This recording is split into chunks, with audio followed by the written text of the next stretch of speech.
blood circulation. Are you there?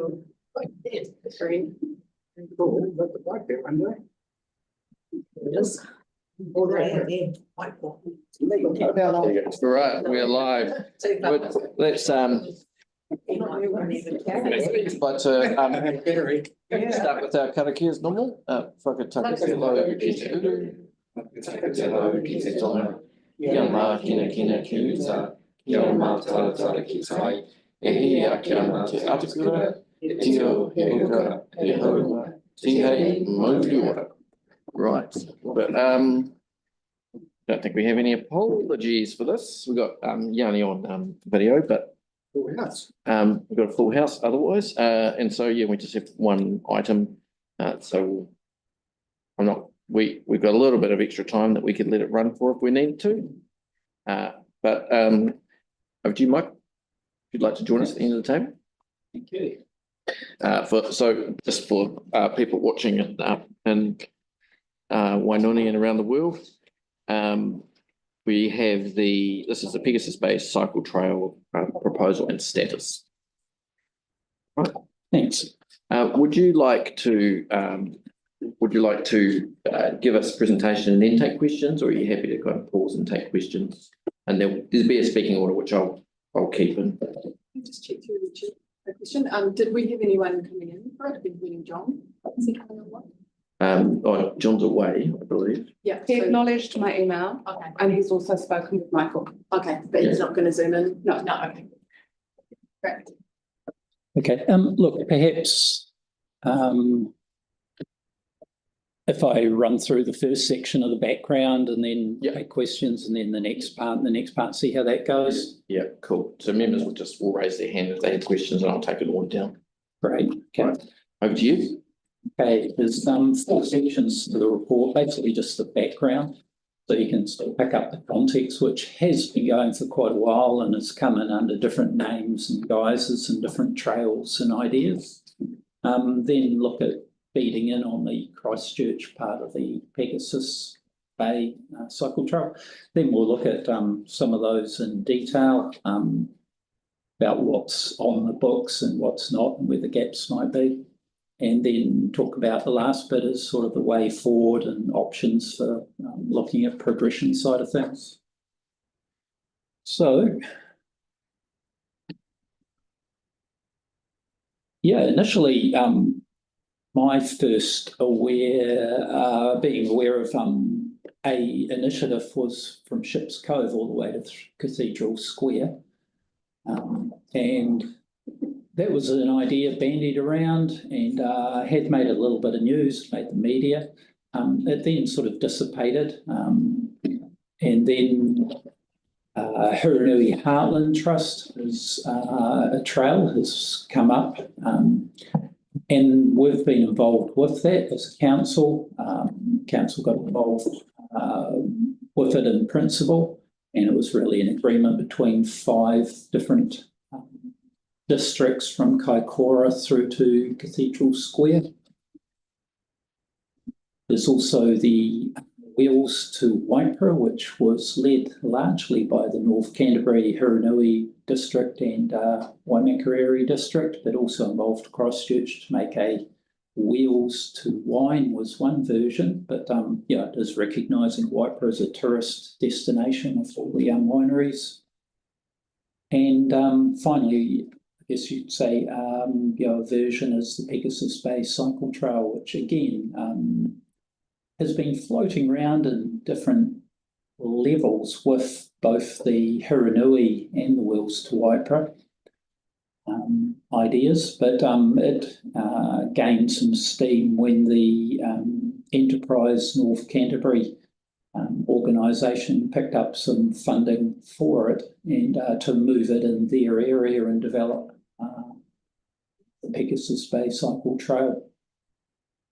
I'll go into a bit more detail on those, but this was the Kaikoura to Christchurch Trail, and the council joined a memorandum of understanding, really not committing resources, but committing to recognising the idea and working in coordination with other districts so that being aware of, not standing in the way of, and trying to accommodate. And that's coming along nicely. Hiranui District Trail had employed Mark Ingalls, Mark Ingalls. I think that's his Christian name. That's terrible. It is a spelling mistake, hey? Oh, okay. That one there. Oh, Huranui, is that something different or is that supposed to be Huranui? sorry, which one's that? There's a couple of spelling mistakes in there. It's not something we. Oh, no, I just wondered if it's a different, I know it's No, not the same. It's just a wee typo. it's just, that is a typo, not a different name. Oh, whereabouts is Is it the A should be, Sure. the A should be a U, right? Yeah. Uranui. Ah. Uber. Whoops, okay. Oh, I'm yeah, not being silly, I thought they might have different names, I Okay, wasn't sure. yeah, no, get used to that then, sorry. Turn up in the next year. So that went through, and as I say, Mr. Ingalls was largely the catalyst from Hiranui and worked on putting together a Heartland Trust, a Heartland ride. And it was recognised by the New Zealand Cycle Trails as part of their whole gambit, which is, they have the 22 great rides, which has now gone to 23, but they've also introduced another level, if you like, not really below, but quite different, of a group of rides that are called Heartland rides, and they're essentially connector rides. A lot of them are on road, but, taking people off the state highways and looking for quieter country roads to travel and connect up and visit little places that are sort of like, iconic New Zealand towns. That trail's largely in place, and never too sure how these maps are going to look when you put them on, but that's an example of where the trail tracks. And as you can see, it certainly doesn't stay to the main road, sort of weaves around to points of interest and possible options to stay off the state highways. And then this is the Kaikoura to Picton trail, which, if you like, is the northern part of that whole idea of Ships Cove to Cathedral. Now, this really took off with the earthquake damage through Kaikoura and the Regional Development Trust getting involved and taking on board a proposal that came from the community of setting up a good trail from Picton through to Christchurch. They figure they're about half complete, and they've done some major engineering on it, really have, and there's sections which work in themselves. But to tie it all together, they figure they're about halfway. And it's certainly not been insignificant. Aware of one funding source which was giving $30 million towards it. So, they've got clip-on bridges and pedestrian and cyclist bridges going in all over where need be. They're calling it the Whale Trail. Yeah. That's another example just of where they've created this pathway off the main road. And Kaikoura, again, has been involved in improving the level of service of their existing. It's important we get the words right. You've got Kaikoura spelled twice wrong on there. But not everyone's got it. No, but it's important to get it right. Thank you. Yeah, we just note that for the end rather than pointing out then any more. Absolutely, huge apologies. I should have, I'm terrible speller, and I should have run it through a check. Right, let's keep moving, eh? I'd just like to point out, I think I spelled it correctly in the small print. No. That's incorrect too. I wouldn't worry about it. Yeah, They have to change it tonight. but and although we have tools available to us, they don't always work, or they pick up Te Reo Māori unless you've got the right settings on your computer. Hey, but it's blooming marvellous. Also, Yeah. Yeah, so let's not Yeah. let minor details detract from that. So the point was that some of the existing trails that have worked perfectly well have had to be upgraded for the level that they're pitching this to at a tourist level. And that's where the New Zealand Cycle Trails comes in. They've set a national design guide that sets out different levels of grade that they want to market projects at. And they're very clear that if we're advertising or marketing a trail, that it comes under the umbrella of their marketing and overall promotion. They want to be assured that it is continuous throughout. They don't want tourists coming in and having bad surprises or having the whole thing detracted because they've come across bad slopes on trails or issues. They want them just to be able to easily travel through. Generally, the great rides, they're not all one or twos, but they are consistent and they're marketed at that. So that, its worst level is what it will get marketed at. Worst, most challenging, I should say. No, it's not me. I wish it was. I haven't been up there yet.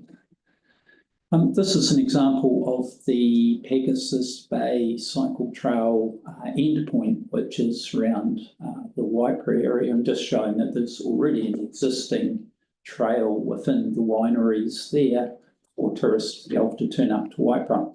However, there is no connection from the Waipara township yet back to the Hiranui heartland or the Pegasus Pegasus Bay Cycle Trail. So there's a number of gaps still sitting through this. Another notable one, this is the outline, of the Pegasus Bay Trail. That's showing the section all the way through from Ashley down to Cathedral Square. You'll see that one section is going through, crosses the Waimak Bridge and comes directly into the cathedral. That's using the Papanui parallel major cycle route and also clicking into the Northern arterial shared pathway route. That is the route that's recognised by the New Zealand Cycle Trails at the moment as the Hiranui Heartland route. We did impress upon them and they rode the section that we're looking at in our area at the moment and said, look, it's not really up to spec. We would prefer to run with the one that is currently able to be used, the route, which is the one directly down Papanui parallel. But we got them to keep the door open, if you like, to an option in the future to run it out to New Brighton, Brooklands, and have a more scenic, longer route. So that direct route is something like 21 kilometres, and the other one's possibly 39. I mean, they were the stuff from the New Zealand Cycle Trails was just saying, look, when people get to the Waimak, they may well be tired and want to go straight directly into town. Others may want to still keep exploring, or they're going out that way and heading north and enjoying. Absolutely. I'm sorry, I have moved a couple of sections. So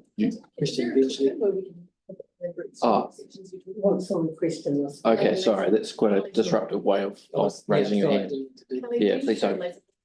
Yeah, please just raise your hand and wait for me to see you rather than click your fingers. The red one in the middle. yeah, a little red button, but Just point out the bit that you were talking about. thanks. Every time. So this one here. So I think what Michael was saying is this bit here is what is currently being used. Okay, yeah. This one here is for future options. I see. Gotcha. Because it's currently not up to standard. Thanks. Am I correct? Yeah, absolutely. Having Good said paying that, attention and explaining. we just put some money on budget Oh, just like for a section. on the, Oh, good. in the annual plan. That's what we were doing. Yes, I'm just making sure, also for people that are watching. Oh, Yeah. And the board, rest of the board, yeah. And that's just, sorry, a larger block of the Christchurch section.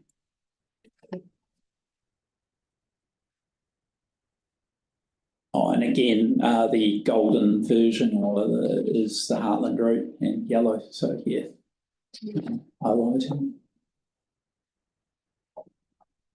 Now that yellow route's one of the early concepts, so you'll see that it's actually tracking through the walking trail up near Brooklands, and that's now being reconsidered as well, and may look at using Lower Styx corridor to come through. This breaks it down a little bit more into the ECAN controlled section, which is along Stock Banks. They've been involved in these projects as well, and they are supportive, but at the moment the Stock Banks would still need some work done to them. It's showing a little bit of more of a view, but it essentially would be using the Lower Styx road from most northern section that's sitting on this side, and would be able to utilise that through to Haders Road and then going from Haders Road all the way down through to Spencer Park, essentially.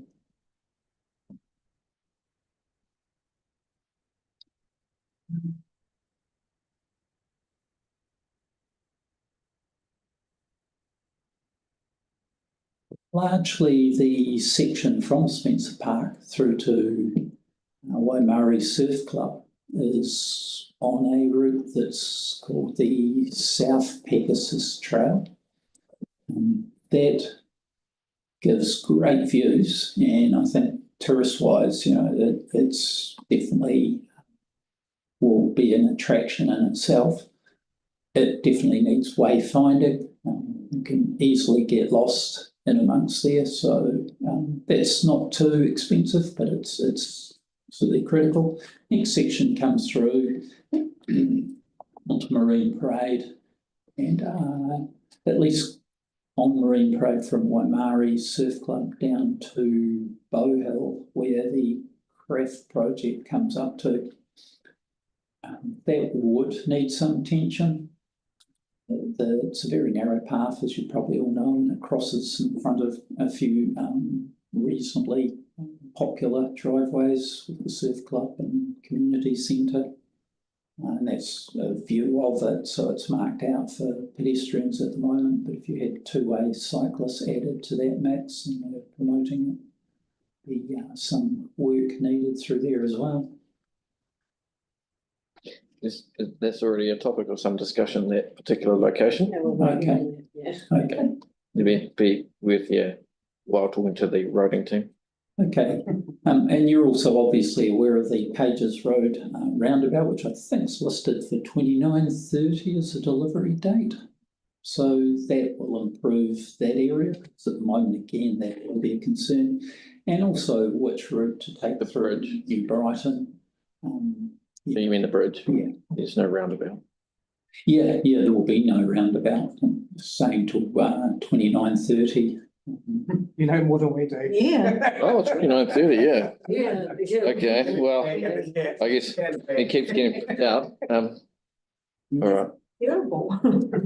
Yeah, we'll come back to that, folks. That's in the long-term plan, so it's probably.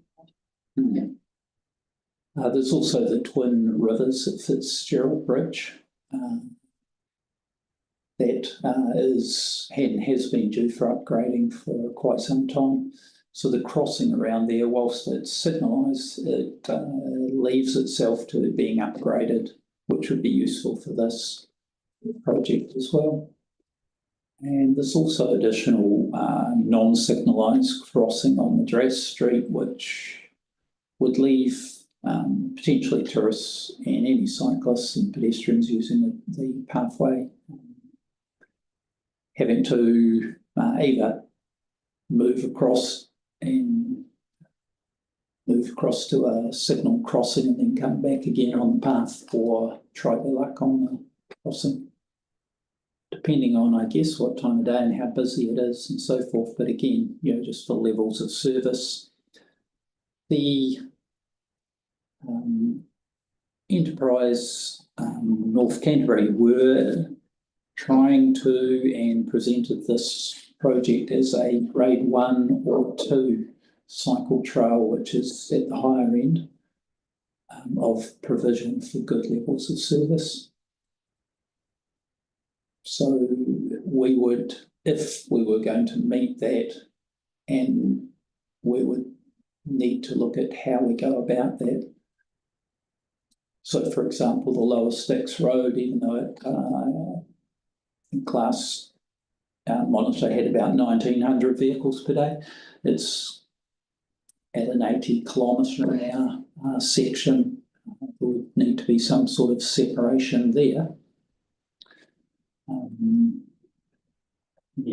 Fair enough to say, the trail, if you like, to date, hasn't been what you'd call a game maker. It has not had funding of its own for the Christchurch section, and it has certainly benefited. There are a lot of projects, as you're aware, that have been incrementally ticking along under their own steam for other purposes, with transport or the funding to come in and work with the pathway along the Avon River.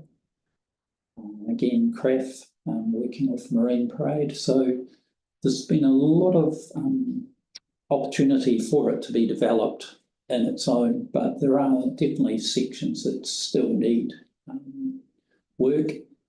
But again, it hasn't got a driver for our own sake from transport, and where, if you like, fielding the interest in these.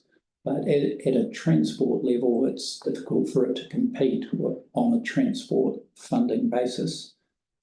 A lot of trails that have gone in have had a community that have been gelled together and see the benefits and have pushed it. And generally they've formed a trust or some charitable group to be able to bring in funding from lotteries or other avenues to work towards getting a complete trail.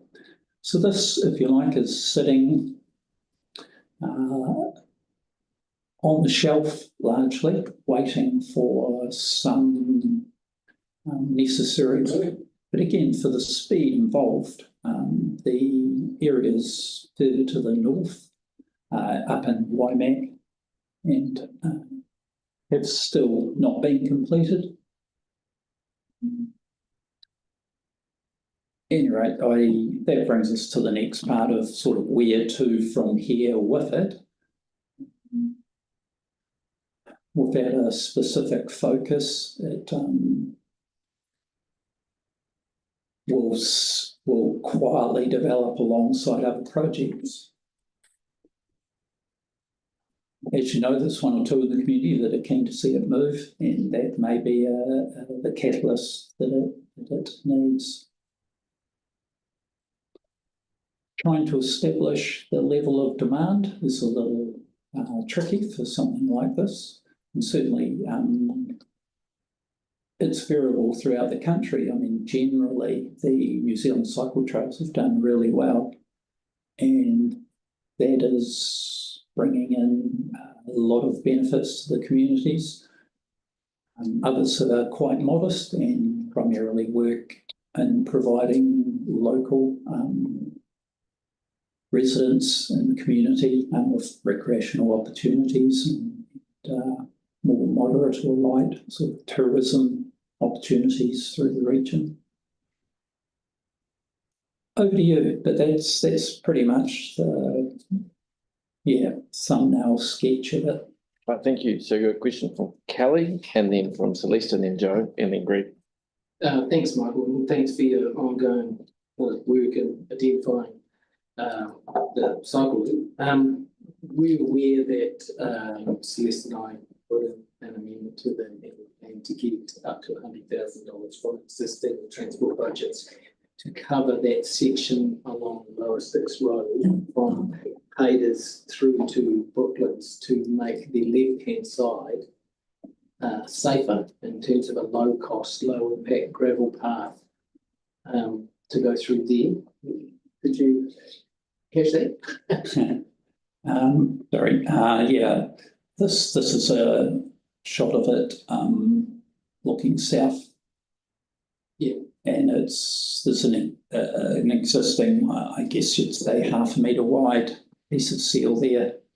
And this is the shot. It's the left-hand side there and going around those bends.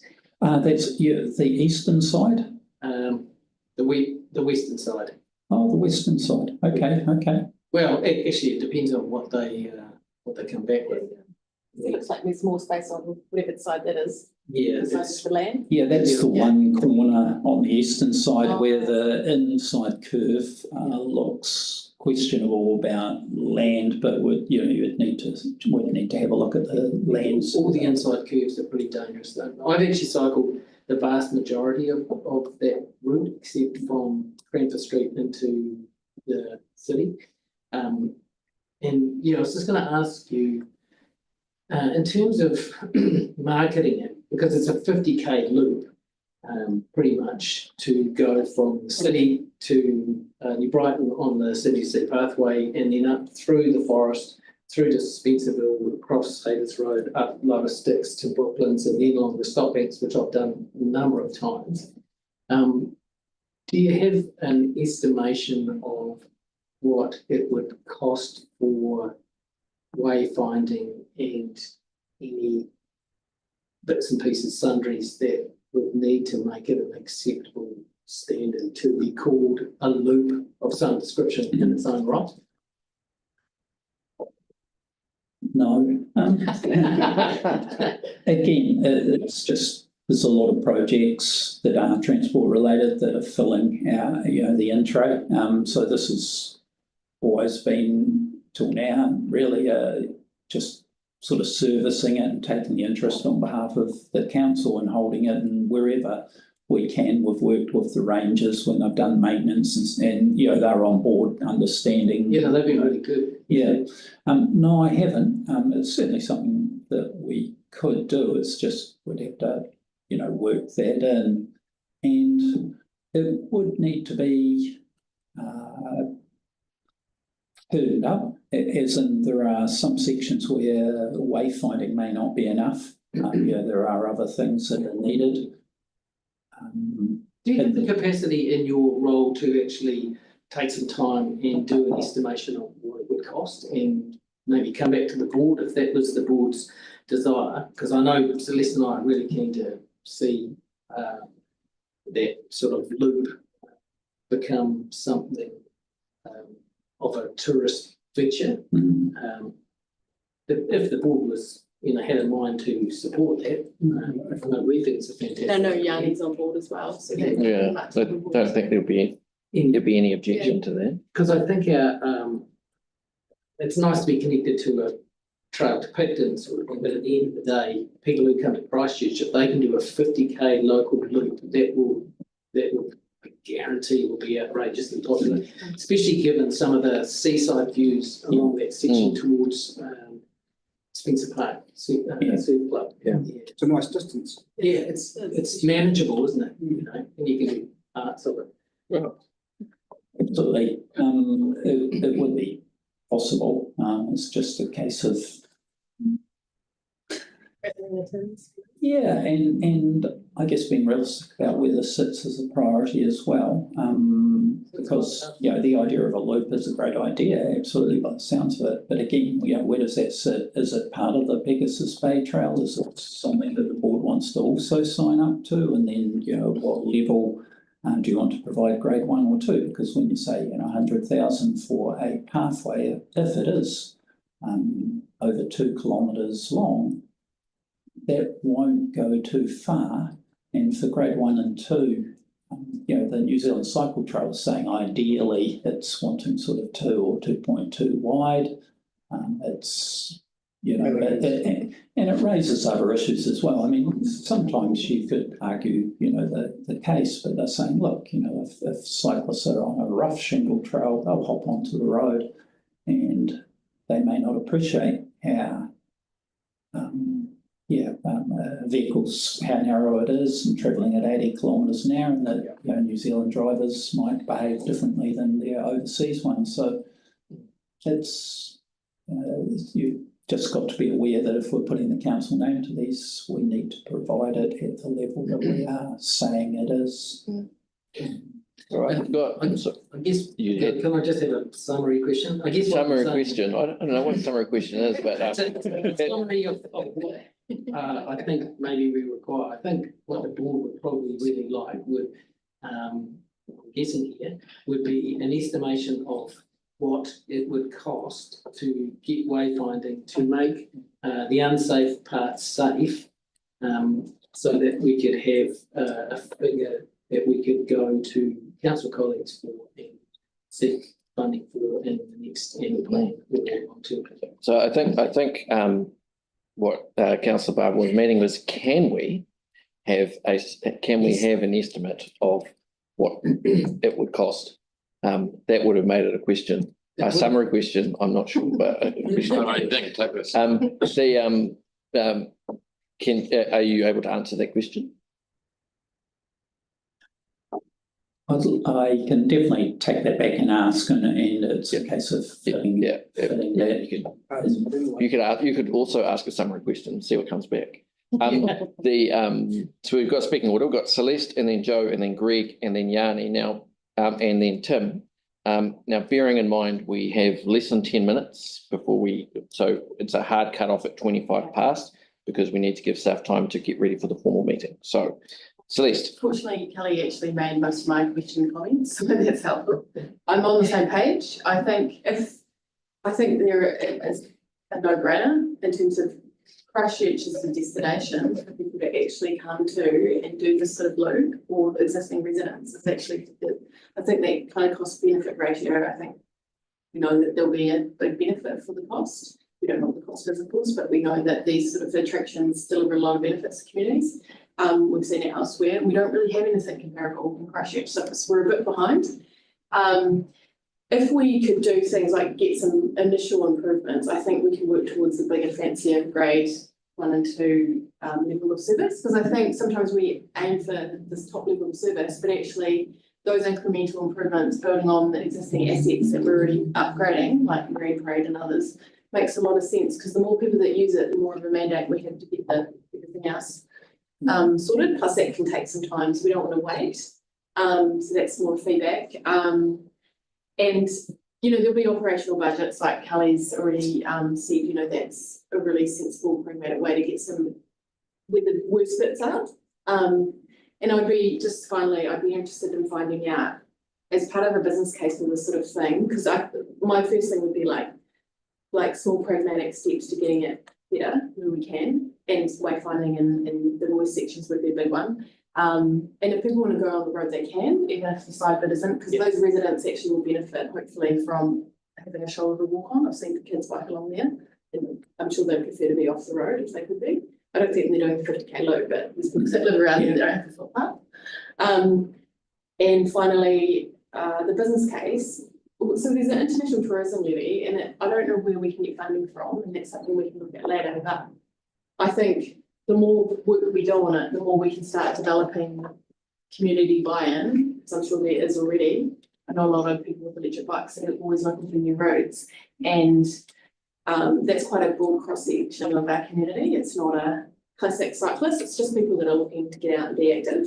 And I probably fall into that category in my once-a-year bike ride, but I want to be off-road and I want it to be recreational. Yeah. And I travel out of the city because I don't know where to go here. So this has been quite helpful, actually. And we had so much at our doorstep. So yeah, I just wanted to say thank you as well for your work on this, because it's really interesting. I'm sure there'd be a lot of support once people saw the potential. Mm-hmm. So yeah, thank you. All right, Joe, and then Greg. When John came to look at us about this route, I'm pretty sure that he suggested that we take it through Shore Ave and the alleyway down between Lever Terrace and Effingham Street and go through to the back of the Pegasus Bay steam trail. Was that a suggestion he put through? I think John was very, very keen on Burswick, is it?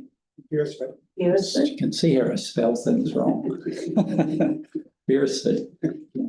Pretty sure that was his preference. was for it going straight down to Marine Parade or cutting through this way? Because Yeah, he did. Beresford comes to Shore Ave here and goes straight through. For sure, he did have an idea of moving it off Marine Parade and through the local street system, absolutely. Yeah, so that's still a possibility. Look, the whole thing is a draft, so whole thing's a it's really needs to be weighed up, and part of that is looking at, corridor assessments, looking at what's in a better here or here, or an interim, So I think the most important part that he was saying was just the link through to Brooklands, linking up that part. But to me, it's not a priority, and that we shouldn't be throwing a lot of money at this, just doing the minimum and getting it linked up. Thank you. All right, Greg and then Yanni and then Tim, we may run out of time depending on what. Okay, Yanni. You're still on mute. Oh, yeah, cool. Thanks. Yeah, thanks for the presentation. I mean, I just had two quick pieces of feedback. One is it'd be quite good to look at the option of extending it to connect to the coastal pathway. Most of that would be off-road. There's lots of land, lots of space. And you could easily come down Dyers Road and look at the fencing there. So then the other thing, so that was just feedback if there was an ability to have like a section A1 or A2 that just extended there. And then the other piece of feedback is while I accept that there's a need to look at the kind of short-term low-cost solutions, I think it would be good to start thinking about that bigger picture of a coastal pathway in New Brighton. So, and I don't know what's happened with that work, but to me, it does seem like, like it would, as people have said, this will become really popular. So we do need to think about the long-term good, solution like we did up to Sumner, in my view, going north. Thanks. Cool. Thanks, Yanni. That's two quick pieces. And Tim, you've got 1.5 minutes. No worries. I think the hardest part on that plan is Marine Parade. Mm-hmm. Because of lots of parking that we don't want to do. So when I just had a suggestion when pricing, maybe you could do segments. Just say, hey, we're not sure about this until the board and the public decide on what they prefer, because you can't price that without knowing. Yep. Okay. Cool. Thank you very much. We're finishing basically right on time. Thanks. Exciting. Yeah. Yes. Thank you. I think that's a thumbs up from us. Yeah. So yeah. So that we'll kind of care the meeting, so we'll just leave that.